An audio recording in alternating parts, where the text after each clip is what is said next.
Okay, so the best place to start this train wreck of a group is character creation. The DM had hyped up the Tomb of Horrors weeks before we started, so we knew we were going to get dicked on, and optimized our characters for not getting killed. To start off, we have the Fire Elf Scout, Scotia, who would be spearheading the exploration with insane sight, hearing, reflex saves, and intuition.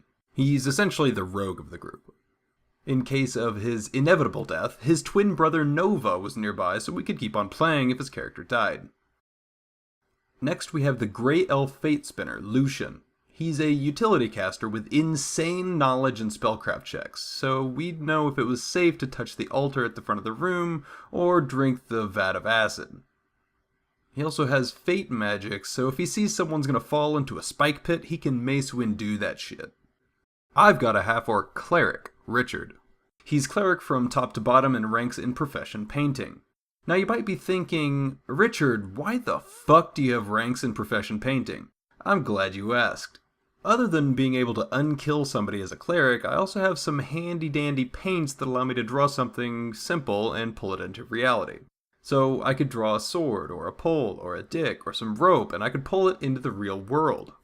I'm also just barely smarter than the fuckload of chickens we have. And finally, we have a DMPC, Gerard, the Hapless Paladin. We bought him gold pants. And I can't remember why.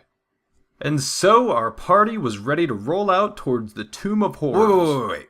I think it was Scotia said this. We need a team symbol to show group unity. Fuck yeah, I'm all about that. So after some quick brainstorming, we made a symbol that we all kind of rallied around. We start with the journey through life that we all take, represented by this shaft. And it's filled with the ebbs and the flows that our ancestors took through their own journeys. The shaft of the journey leads to the bulbous tip of accomplishment. Everybody eventually comes to accomplish something bigger than anything they've done before, which is why it bows out from the shaft. All of this leads to the point of completion, wherein your journey has come to an end, and your destiny is satisfied.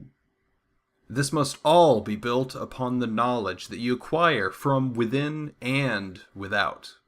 These are called the orbs of knowledge that form the base of your journey through life. The first orb is the orb of thrust into adventure.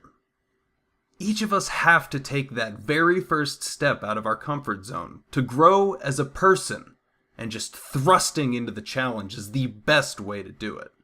The second orb is the orb of no fat chicks. The true interpretation of this orb is lost to the ages. I've since claimed this as my holy symbol and named it the image of Richard. And tattooed it on all of us. And so the four of us began our adventure towards the Tomb of Horrors.